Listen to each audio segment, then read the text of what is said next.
السلام عليكم. انضموا واستمتعوا بمحتوى مميز ومواضيع مثيرة.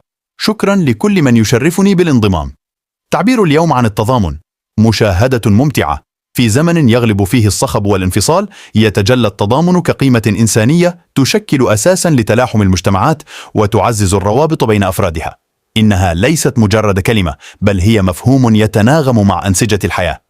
يظهر التضامن في اللحظات الصعبة، حينما يمد الإنسان يد المساعدة للآخرين، يصبحون كجسد واحد يواجه التحديات. في طيات التضامن تنمو قيم التكافل والتفاهم في المجتمع، حيث يكون الفرد جزءا لا يتجزأ من الجماعة، فيساهم بما يستطيع لتعزيز الخير المشترك.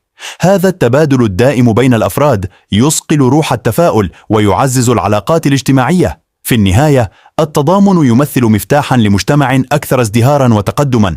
إنه ليس مجرد جمالية للحياة، بل هو أساسها وروحها.